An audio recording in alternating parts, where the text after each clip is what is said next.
L'heure est grave. Lors de l'attaque du Niger, un Français a été arrêté par les armées nigériennes. Regardons la vidéo.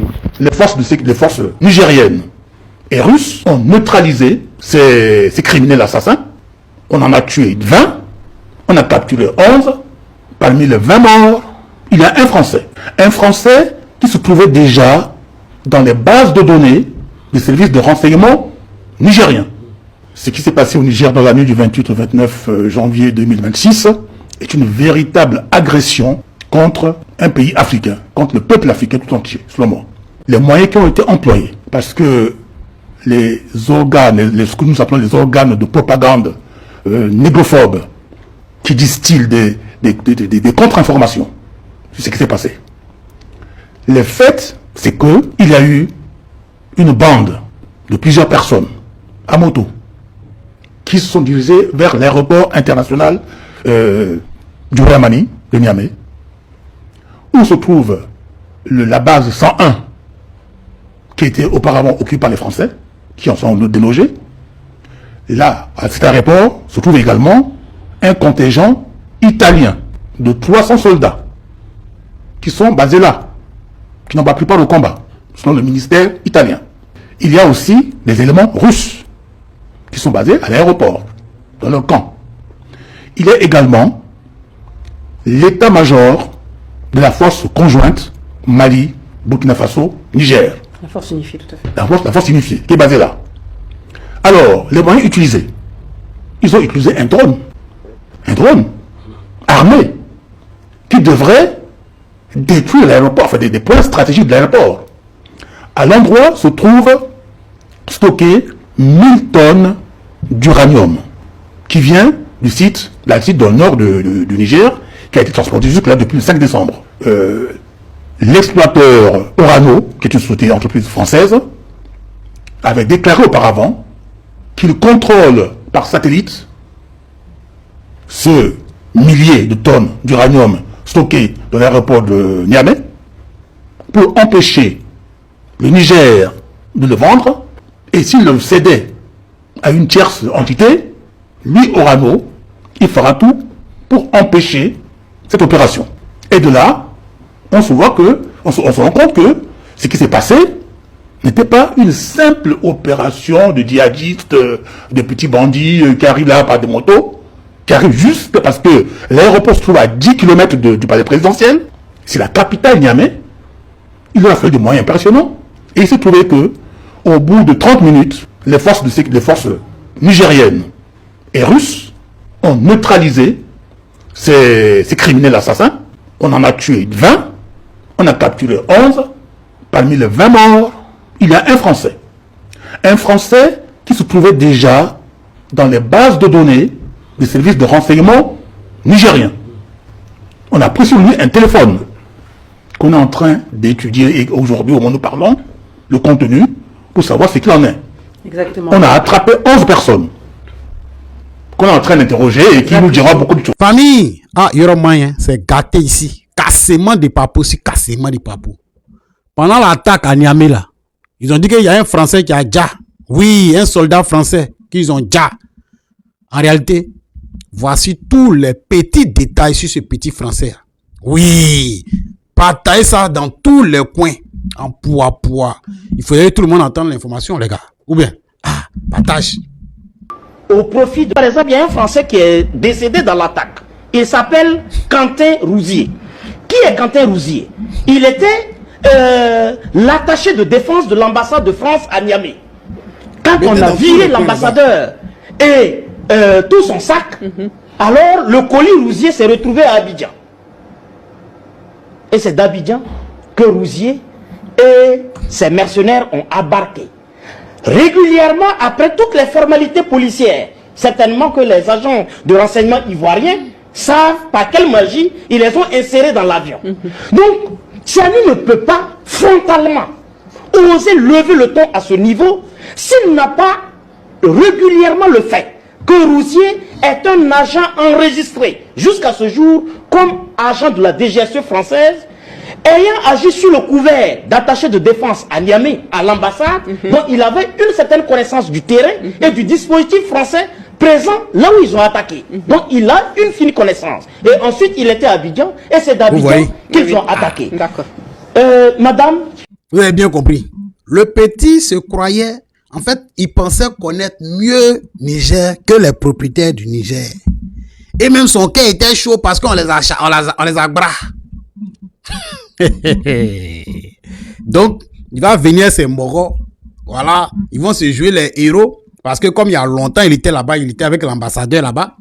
Comme il y a longtemps, il était là-bas. Donc, il va venir se jouer les héros parce qu'il connaît les secteurs. Mais c'est mal connaître. Tchani et ses Moros. Et là, ils ont fait un choukouya, il est couché qui part là-bas. Là. Vous avez bien compris maintenant? Ah, donc, comprenez que c'est un truc qui a été planifié pendant un bon moment. Voilà, qui a été bien organisé. Ils ont pris tout le temps, ils sont préparés. Ils ont tout fait ça. Voilà, mais arrivé, on a fait seulement 20 minutes pour eux. Vous voyez que c'est pas la même chose. Était caché dans l'avion d'Air Ivoire, ce n'est pas la faute au chef de l'État. Là, il y a déjà la volonté, là, c'est du ponce-pilatisme. C'est du bouc émissarisme. Si les terroristes étaient cachés dans l'avion Air Côte d'Ivoire, ce n'est pas la faute Air Côte d'Ivoire, ce n'est pas la faute au chef de l'État. Donc, en réalité, Amadou Koulibaly, porte-parole du gouvernement, nous donne une information que les autorités nigériennes, elles, ne nous l'avaient même pas encore donnée. Le président Tchani a dit, c'est Macron, c'est Ouattara, c'est Talon, mais il n'a pas donné les détails. C'est de la bouche même des coupables que la vérité sort. Humbedji dit que on est jaloux du Bénin. Il frappe un hors-sujet, ce qui est un aveu. Mais celui-ci, c'est vraiment un gros bêta. Amadou Koulibaly. Il est vraiment bête. Lui, il avoue quand il dit si les terroristes étaient cachés dans l'avion Air Côte d'Ivoire, cela veut dire donc que les terroristes étaient cachés dans l'avion Air Côte d'Ivoire alors. Lui, il sait. Comment sait-il que les terroristes étaient cachés dans l'avion d'Air Côte d'Ivoire si les autorités nigériennes ne l'ont pas dit? Alors que lui, il est porte-parole du gouvernement ivoirien, c'est parce qu'il savait que l'opération se préparait contre le Niger. Vous comprenez? Raisonnement tout simple. Si les terroristes étaient cachés dans l'avion Air Côte d'Ivoire, ce n'est pas la faute au chef de l'État. Je rappelle que ni le président du Niger, son excellence le général d'armée Abdourahmane Tchani, ni le ministre d'État, ministre de la Défense de la République du Niger, le général d'armée Salifou Modi, aucun des deux n'a parlé du contenu de l'avion Air Ivoire. Le mot Air Ivoire n'est sorti dans aucune de leurs communications. Ni le chef de l'État, ni le numéro 2 du CNSP, le général d'armée Salifou Modi. Aucun des deux n'a parlé de ça. Qui nous informe du contenu de l'avion d'Air Côte d'Ivoire? C'est le porte-parole du gouvernement ivoirien. C'est-à-dire qu'en effet, Amadou Koulibaly savait qu'ils avaient mis des mercenaires dans l'avion d'Air Côte d'Ivoire pour attaquer le Niger. Parce que l'information vient de lui. C'est-à-dire que lui, il vient littéralement nourrir l'enquête nigérienne. Il vient abonder l'enquête nigérienne. Il vient renforcer l'enquête nigérienne. Vous vous rendez compte? Troisième phrase de l'individu qui est rapportée amplement sur les réseaux sociaux. Notre gouvernement a ouvert une enquête pour découvrir comment ils ont eu accès à l'avion qui les a conduits à l'aéroport de Niamey. Là, il donne encore plus d'informations. Amadou Koulibaly nous dit que les terroristes ont eu accès à l'avion d'Air Côte d'Ivoire. Et il nous dit que l'avion d'Air Côte d'Ivoire a transporté les terroristes à Niamey. Ça veut dire que c'est le porte-parole du gouvernement ivoirien qui vient corroborer l'implication du régime de Côte d'Ivoire dans le coup d'État au Niger. Car les terroristes, grâce à Amadou Koulibaly, on le sait enfin, les terroristes étaient donc dans l'avion et les terroristes sont montés dans l'avion et ont été transportés par la compagnie nationale ivoirienne. Ils ont été transportés à Niamey. Bon, c'est pas la première fois. En 2022, des terroristes mercenaires, soi-disant soldats, avaient été transportés par des avions de la Côte d'Ivoire jusqu'au Mali, sans autorisation malienne. Alors, Amadou Koulibaly nous dit, nous avons ouvert une enquête pour découvrir comment ils ont eu accès à l'avion. Bon, ils ont eu accès à l'avion à l'aéroport. Ils ont décollé d'Abidjan. C'est-à-dire que c'est vous qui avez vérifié et fait monter ces gens dans l'avion. Comment ils ont eu accès à l'avion? Bon, donc ils ont eu accès à l'avion, ok. Et qui les a conduits à l'aéroport de Niamey? Donc en fait, vous êtes responsable du transport des terroristes. C'est vous qui les avez transportés en fait, d'Abidjan à Niamey. Et ça, c'est une information de taille. Si les terreaux étaient cachés dans l'avion Air Côte d'Ivoire, ce n'est pas la faute au chef de l'État. Notre gouvernement a ouvert une enquête pour découvrir comment ils ont eu accès à l'avion et qui les a conduits à l'aéroport de Niamey. Voilà les paroles du porte-parole de Madère Dran-Ouattara sur ce que nous ne savions absolument pas, c'est-à-dire un scoop que eux-mêmes ils nous sortent alors que notre dirigeant, le général Tiani, n'a pas encore parlé. Mesdames et messieurs, nous sommes le 6 février 2026. Bienvenue dans ma chronique. L'information est sortie il y a 2 jours. Alors que nous savions à l'époque, en tout cas le 29, en tout cas moi j'ai appris que l'avion Air Côte d'Ivoire aurait été attaqué lors de l'assaut. La première chose que je me suis dite, c'était simplement de dire que, en fait, c'était une façon pour les terreaux de dédouaner la Côte d'Ivoire. Parce que si les gens allaient dire que, l'aéroport de Niamey a été attaqué, et la Côte d'Ivoire avait, et on accusait la Côte d'Ivoire avait dit, mais comment est-ce que vous nous accusez? Notre avion a été attaqué. Donc, on est resté là depuis, l'enquête suit son cours, nos dirigeants ne sont pas sortis. Voilà que les dromadaires drosophiles sont de sortie pour nous dire que, nous donner un scoop qu'on n'avait pas. Donc, Air Côte d'Ivoire est devenue une compagnie terreau à qui je demande, pour qui je demande à nos dirigeants de l'AIS de la cataloguer comme telle sur le plan international. Comment est-ce que les terreaux ont pu atterrir dans cet avion à Niamey? Cela ne peut pas se faire sans la complicité interne. Donc, qui a contrôlé cet avion à la sortie des passagers? Qui a été faire, en tout cas sorti les bagages en soute? Parce que si les passagers ont été conformes, les bagages n'ont pas pu l'être. Donc les gens qui étaient dans la soute là, qui ont sorti les bagages, vous n'avez pas vu des individus, même un blanc là qu'on appelle Rousier, Quentin Rousier, et puis les terreaux, ok d'accord, vous ne les avez pas vus, ok. Mais bon, les bagages sortent, on sait qu'il y a des scanners. Donc le scan là, vous n'avez pas vu une forme humaine dans les valises là? Quand même pas, vous n'avez pas vu. Ok, d'accord. Mes frères et sœurs, les suspects numéro 1 sont ceux qui étaient là censés contrôler cet avion au niveau des passagers, des membres d'équipage, mais également des bagages. Pour moi, ils étaient cachés dans la soute. Et ceux qui ont fait les bagages doivent être auditionnés. Cette histoire ne peut pas se passer sans la complicité interne. Donc, mes frères et sœurs, je dis à nos autorités, Air France a été chassée du Mali, du Niger et du Burkina Faso. Accepter Air Côte d'Ivoire, c'est comme si vous acceptiez Air France. Parce qu'on sait que qui dirige la Côte d'Ivoire, c'est le pays que nous connaissons. À qui profitent les recettes de Air Côte d'Ivoire, c'est au pays que nous connaissons. Donc nous devons aujourd'hui interdire l'accès de Air Côte d'Ivoire dans nos États parce que la Air Côte d'Ivoire est devenue une compagnie terreau. Maintenant, nous allons passer du côté des États-Unis. Amour sur nous. Les États-Unis, après 8 jours, condamnent enfin l'attaque. Pas les États-Unis, l'ambassade américaine. Parce que je fais une différence entre une ambassade et un pays. Vous savez, c'est une représentation d'un pays. Et pour que la parole d'un pays porte, ça ne doit pas sortir de l'ambassade, ça doit sortir du pays. Donc les États-Unis, l'ambassade américaine condamne à Niamey, l'ambassade américaine à Niamey condamne l'attaque du Niger 8 jours après. 8 jours après, alors qu'ils sont à Niamey, ils ont suivi ça depuis longtemps. Donc il faut se dire que c'est l'opération de séduction des Américains qui veulent nous endormir à travers, voilà, on veut une partenariat, on veut ceci, on veut cela. Mais on sait très très bien que les États-Unis sont derrière le terreau. C'est aussi Gaba qui l'a dit. Donc ne dites pas que c'est moi. Hein. État islamique, vous dites que c'est vous. ISIS, vous dites que c'est vous. Et ce sont ces gens-là qui nous attaquent chez nous. Et vous venez nous dire que pardon, pitié, on a eu pitié de vous. Pardon, c'est pas notre faute. On est avec vous, on condamne ceux qui vous ont attaqué, qui sont en réalité nos alliés. Donc on sait que les États-Unis ont besoin de nos ressources. On sait que les États-Unis ont besoin de contrôler nos ressources, nos armées, afin de continuer à avoir accès, à continuer à les piller et les exploiter. Mais cette fois-ci-là, on a compris. Les partenariats, ce sera dans le domaine économique, mais pas dans le domaine militaire. On vous remercie, mais on sait que l'ambassade et les États-Unis et l'ambassade américaine et les États-Unis un communiqué pour pouvoir porter doit venir d'un État. Le Tchad a condamné l'attaque lâche des terreaux à Niamey. Cette condamnation n'est pas venue tout droit de l'ambassade du Tchad à Niamey, c'est venu tout droit de la présidence de la République du Tchad. Pareil pour l'AES, ce n'est pas venu des ambassades du Mali et du Burkina Faso au Niger, c'est venu tout droit des présidences de nos deux pays. Donc que les États-Unis nous respectent et nous prennent au sérieux. Une condamnation, pour qu'elle soit effective, qu'on comprenne que réellement les États-Unis ont condamné, ça devrait venir tout droit de Washington. On sait que vous êtes en opération de séduction, mais la question que je me pose, c'est que si cela avait marché, qu'est-ce que les États-Unis auraient fait? Vous savez très bien qu'ils auraient continué avec leurs alliés, puisqu'ils marchent ensemble, il y a un qui bute, et puis ils viennent tous se partager le butin. Donc ne vous en faites pas. Cocorico, Yankee, c'est la même chose.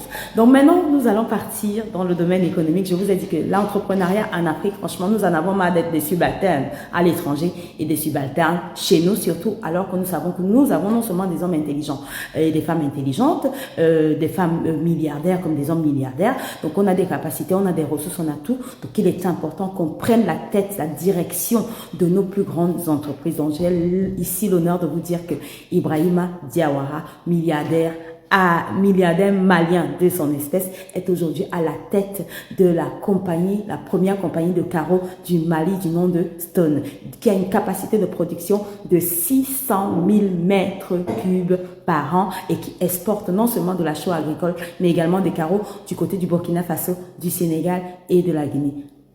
Saluons cette initiative parce que nous devons prendre le contrôle de nos États et nous ne pouvons pas prendre le contrôle de nos compagnies et de nos entreprises nationales. Nous ne pouvons pas prendre le contrôle de nos entreprises en étant toujours des subalternes. Donc c'est à saluer et nous devons donner de la force à ces entreprises tenues par des Africains parce que nous avons besoin de prendre le pouvoir sur la terre de nos ancêtres. Partagez s'il vous plaît. Partagez. Les drosophiles sont de sortie. Ils nous sortent des scoops alors que nous n'avons rien demandé. Merci beaucoup. Maintenant, on sait que Air Côte d'Ivoire, compagnie Terreau. Je dis ça, je ne dis rien. Merci. Le porte-parole du gouvernement de Djeneba Djaba de la Côte d'Ivoire nous dit qu'ils attendent les preuves. Oui, vous attendez des preuves. Il n'y a plus besoin de vous donner des preuves. À partir du moment où Alassane Dramane Ouattara, le plus grand doïman de l'histoire de l'Afrique, nous a dit ici que je vais envoyer un bataillon pour dire les Nigériens. Il n'y a plus besoin de vous donner des preuves. Il n'y a plus besoin de vous donner des preuves où le plus grand doïman de toute l'histoire de l'Afrique a dit que il a installé 2000 hommes. Il a reçu 2000 hommes de la France pour mettre en Côte d'Ivoire pour partir attaquer le Niger. Est-ce que c'est nous, on a parlé de ça? C'est vous-même, vous avez parlé de ça. Donc, est-ce qu'il y a besoin encore de vous donner des preuves? Non. Est-ce qu'il y a besoin de donner des preuves quand le plus grand doïman de l'histoire de l'Afrique qui s'appelle Alassane Dramane Ouattara a reçu Boubou Cissé et on a intercepté les appels téléphoniques où il disait très bien qu'il va faire tomber le Mali? Est-ce qu'il y a besoin de preuves encore pour donner le gouvernement de Djeneba Djaba? On n'a pas besoin de preuves. Est-ce qu'il y a besoin de preuves quand la RTB a filmé et qu'on voyait que tous les terroristes étaient en train de fuir pour entrer en Côte d'Ivoire, les terres natales, c'est-à-dire aujourd'hui la Côte d'Ivoire est devenue une terre de terroristes? Est-ce qu'il y a besoin de preuves encore pour donner au gouvernement de Djeneba Djaba de la Côte d'Ivoire? Non, il n'y a pas besoin de preuves. Donc dites au port, regardez, le porte-parole du gouvernement de Djeneba Djaba de la Côte d'Ivoire, que nous, on n'a pas besoin de donner des preuves. Le général Abdourahmane Tiani a fini de parler.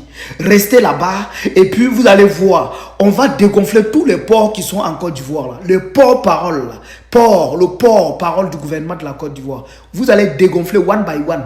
Merci beaucoup. La justice internationale va même mandat d'arrêt contre Alassane Ouattara. Il devient un chef d'État organisateur de Toro. L'avion de la Côte d'Ivoire a transporté les Toro depuis la Côte d'Ivoire pour aller attaquer le Niger. Et en même temps, le même avion Côte d'Ivoire a rapatrié les mêmes Toro qui vont attaquer l'aéroport international de Niger. Les Ivoiriens sont clairs. Si le Niger transporte le Toro pour venir attaquer Côte d'Ivoire, est-ce que vous allez accepter ça? Nous avons vu il y a 3 mois de cela, on a vu les Toro qui sont hébergés en Côte d'Ivoire. Ils ont fait même vidéo. Ils ont créé les symboles là-bas. Ils sont en train d'organiser les attaques là-bas. Alassane Ouattara, les dirigeants de l'AES doivent porter plainte internationale contre Alassane Ouattara. Le vieux, on doit le mettre en prison. Ce que lui est en train de faire là, c'est pas bon. Hein? Le porte-parole de la Côte d'Ivoire même n'a pas nié ça. Il a dit, effectivement, il y avait les bandits d'Ida, il y avait les terroristes dans l'avion international de Côte d'Ivoire, un avion commercial, qui sont allés attaquer Niger. Mais que c'est pas la faute de l'État ivoirien. Soyons clairs. Dans un avion, si tu rentres dans un avion, même si tu portes aiguille, même ton ceinture, il y a les machines qui vont sonner, que tu montes dans un avion avec quelque chose de métal, quelque chose de danger. Mais si les gens entrent armés dans un avion international, commercial, c'est pas privé, hein, commercial, pour venir attaquer un aéroport. En même temps, le même avion a évoqué le même terroriste qui a attaqué l'aéroport international de Niger. Pour les rapporter, pour les amener en Côte d'Ivoire encore. Est-ce que ce qu'Alassane Ouattara fait là, c'est bon? Les Ivoiriens sont objectifs. Ce qu'Alassane Ouattara veut crier là, c'est pas bonne chose. Famille, je vous salue. Le ministre porte-parole du gouvernement ivoirien a fait une déclaration sur l'attaque terroriste faite par les mercenaires au Niger. Selon lui, les déclarations et les accusations du président nigérian Abdourahmane Tiani sont infondées. Et il dit qu'ils ont même interpellé l'ambassadrice du Niger installée en Côte d'Ivoire et qu'ils attendent les réponses des autorités nigériennes. Selon lui, le nom du président Alassane Ouattara ne devrait pas être associé aux mercenaires qui ont attaqué le Niger. Les amis, il dit encore, je cite, que si les terroristes étaient cachés dans l'avion Air Côte d'Ivoire, ce n'est pas la faute du chef de l'État. Voilà ce que dit le ministre porte-parole du gouvernement ivoirien. Je répète encore, il dit, je cite, si les terroristes étaient cachés dans l'avion Air Côte d'Ivoire, ce n'est pas la faute du président Alassane Ouattara. Famille, ça sort de la bouche du porte-parole du gouvernement ivoirien. Ici, une personne intelligente qui cherche la vérité doit se poser des questions. Mais comment le ministre porte-parole du gouvernement ivoirien a su que les mercenaires qui ont attaqué le Niger étaient cachés dans l'avion Air Côte d'Ivoire? Comment l'as-tu su? Monsieur le ministre, comment tu le sais? Explique-nous. Parce que ni le président Abdourahmane Tiani n'a dit ça, ni les autorités nigériennes, ni les autorités haïtiennes. Personne n'a dit ça. C'est monsieur le ministre porte-parole du gouvernement ivoirien qui vient de nous le dire. Il dit que si les terroristes étaient cachés dans l'avion Air Côte d'Ivoire, nous savons bien que l'avion Air Côte d'Ivoire était présent sur la piste, c'est-à-dire dans l'aéroport, avec d'autres avions bien sûr. Mais ce n'était pas le seul avion. Mais comment toi tu sais qu'ils étaient dans Air Côte d'Ivoire et que cela n'est pas la faute d'Alassane Ouattara? La vérité est en train de sortir de la bouche de l'ennemi. Famille, c'est ici que vous devez comprendre que monsieur le ministre porte-parole en sait quelque chose. Ces gens-là, c'est leur coup. Ça a échoué, ça a échoué. Donc, c'est la vérité qui est sortie de sa bouche, mais il n'a pas fait exprès quoi. La vérité a fuité de sa bouche. Comment toi tu sais que les mercenaires là étaient dans l'avion Air Côte d'Ivoire alors que ce n'était pas le seul avion? Il y avait les avions de la compagnie Sky qui étaient là. Deux avions même ont été touchés de la compagnie Sky et un avion de la compagnie Air Côte d'Ivoire. Mais comment toi tu sais qu'ils étaient dans Air Côte d'Ivoire? Monsieur le ministre, ça veut dire que tu en sais quelque chose. Ça veut dire que vous en savez quelque chose ou bien c'était votre complot. Soyons véridiques. Soyons véridiques. Les amis, ici, est-ce que ça ne vous rappelle pas quelque chose? Ce même scénario s'est déjà produit au Mali avec l'affaire des 49 mercenaires. Les 49 mercenaires ivoiriens qui ont été arrêtés au Mali. Ça s'est produit de la même façon. Est-ce une coïncidence? Je ne le pense pas. Ça, c'est pas une coïncidence. Mais ces 49 mercenaires, lorsqu'ils sont descendus au Mali, ils ont été pris par les autorités maliennes. Pas comme au Niger où ils ont eu le temps d'attaquer l'aéroport, les aéronefs et puis l'uranium caché. Ça n'a pas été le cas au Mali. Au Mali, ils ont été pris dès à l'aéroport et ils ont dit qu'ils ont été envoyés par l'Union européenne. L'Union européenne, on ne vous reconnaît pas. L'Union européenne a dit non, on ne vous reconnaît pas. Ils ont dit qu'ils ont été envoyés par la MINUSMA. La MINUSMA a dit non, on ne vous reconnaît pas. Donc, à la fin, ils n'ont pas eu le choix que de demander pardon aux autorités maliennes. Vu la gentillesse du président Assimi Goïta, il les a pardonnés après quelques mois. Donc, ils se sont retournés en Côte d'Ivoire. Mais au Niger, c'est le même scénario qui vient de se produire. Ils sont partis dans l'avion Air Côte d'Ivoire. Et c'est pas n'importe qui le dit, c'est le porte-parole ivoirien qui le dit. Et il nous demande d'envoyer des preuves, il demande aux autorités de l'AES de fournir des preuves que c'est Alassane Ouattara qui est derrière ça. Monsieur le ministre, tu veux quelle preuve encore? Tu veux quelle preuve? Moi je vais te donner ici 5 preuves. Je ne fais pas partie des autorités maliennes, mais je vais te donner 5 preuves que moi-même j'ai. Les 5 preuves là, la première est, les gens qui ont été arrêtés au Niger, c'est-à-dire les mercenaires qui ont été arrêtés, ils ont parlé. Ils ont expliqué comment ils sont venus, pourquoi ils étaient là, et comment ils ont préparé l'attaque, qui les a envoyés et combien ils ont été payés. Ils ont tout dit. Ils ont donné toutes les informations. Donc ça c'est une preuve. Et c'est eux qui ont donné le nom d'Alassane Ouattara, Patrice Talon et Emmanuel Macron. C'est eux. Ça c'est de 1. De 2, il y a eu l'extradition de Damiba, l'ancien président du Burkina. Voilà, ce voyou-là a été extradé du Togo vers le Burkina. Damiba aussi a parlé. Il a dit qu'il a reçu combien de millions de la part des autorités ivoiriennes pour préparer le coup d'État au Burkina. Il a même donné beaucoup d'argent aux proches du capitaine Ibrahim Traoré. Et d'où venaient ces financements? De la France et de la Côte d'Ivoire. Damiba aussi a parlé. Et après Damiba aussi, le téléphone de Damiba aussi a parlé. Parce qu'il y a des choses que Damiba refusait de dire qui ont été vues dans son téléphone. Il y a des appels, il y a des appels, il y a des enregistrements, il y a des transferts d'argent, il y a beaucoup de choses dans le téléphone. Il y a des noms qui ont fuité là-bas. Ça c'est une deuxième preuve qui est là, monsieur le ministre. De 3, le vocal entre Alassane Dramane Ouattara et l'ancien ministre Boubou Cissé, l'ancien ministre malien Boubou Cissé. Je pense que, monsieur le ministre, vous avez déjà écouté ce vocal. Alassane Dramane Ouattara est bel et bien derrière la déstabilisation des pays de l'AES. Monsieur le ministre, ne joue pas voilà, les innocents, quoi. On vous connaît. Ce vocal, s'il y a des gens ici qui n'ont jamais écouté ce vocal, allez-y même sur TikTok ou partout où vous voulez, écrivez l'enregistrement d'appel entre Alassane Ouattara et l'ancien ministre Boubou Cissé. Vous allez écouter. Vous allez écouter. C'est pas de l'IA, hein. C'est pas les comédiens qui imitent. Non, c'est appel entre Alassane Ouattara et Boubou Cissé, l'ancien ministre. Écoutez ça aussi. Vous allez comprendre qui est Alassane Ouattara. Pourquoi il s'ingère tellement dans les affaires des pays de l'AES. De 3, de 4, monsieur le ministre, Alassane Ouattara avait dit qu'il va fournir un bataillon pour attaquer le Niger d'Abdourahmane Tiani. Il l'avait dit, il ne l'a pas caché. Et dans ça, après que le Mali et le Burkina se sont mis devant pour dire celui qui touche au Niger a touché le Mali et le Burkina. Et ça serait une déclaration de guerre contre nos deux pays. Et la CEDEAO a vite reculé. Et quand la CEDEAO a reculé, les Français, les autorités françaises ont fait une annonce, ils ne l'ont pas caché, ils ont déclaré publiquement qu'ils avaient envoyé 2000 soldats français en Côte d'Ivoire pour attaquer le Niger. C'est pas moi qui le dis, hein. Donc, les autorités françaises disent que lorsqu'ils se sont mis d'accord avec la CEDEAO pour attaquer le Niger, ils ont envoyé rapidement 2000 soldats français en Côte d'Ivoire qui sont prêts à attaquer le Niger. Donc, c'est là qu'Alassane Dramane Ouattara aussi est sorti pour dire qu'il va fournir un bataillon. Il comptait sur les 2000 soldats français. Monsieur le ministre, porte-parole du gouvernement, qu'est-ce que tu ne comprends pas? Ne jouez pas les innocents. Encore 5 recrutements des terroristes. Ça se passe en Côte d'Ivoire. Les citoyens ivoiriens eux-mêmes le confirment. Il y a des terroristes qui ne sont même pas cachés, qui se baladent et qui recrutent les Ivoiriens. À des millions, souvent 7 millions, 8 millions, 10 millions. Ils font de recrutement en Côte d'Ivoire. Les autorités ivoiriennes ne peuvent pas dire qu'ils ne sont pas au courant. Il y a... Vous n'avez pas de service de renseignement? Ça c'est impossible que vous ne soyez pas au courant. En plus de ça, ils font leur réunion là-bas, en Côte d'Ivoire. Ce n'est même pas en cachette. Ils le font publiquement. Et juste qu'ils filment pour mettre sur Internet. Ouais, nous sommes en Côte d'Ivoire, nous sommes à Abidjan, nous sommes comme ça. Mais qui ne le sait pas? Qui peut nier ça? Vous voulez quelle preuve encore? La compagnie Air Côte d'Ivoire est bel et bien dans ça. Alors, camarades peuple d'Afrique, peuple de Côte d'Ivoire, citoyens du monde, mes chers frères et sœurs, peuple de l'Iptako Gourmand. Frère, Romani, la panique à Abidjan, c'est pas bon du tout.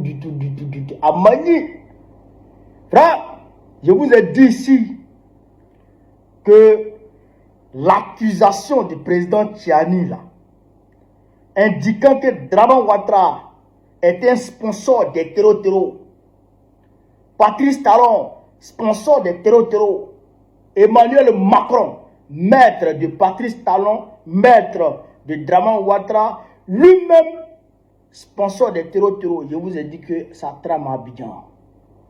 Ah, j'ai camarades d'Afrique, ça continue de trembler. Yeah!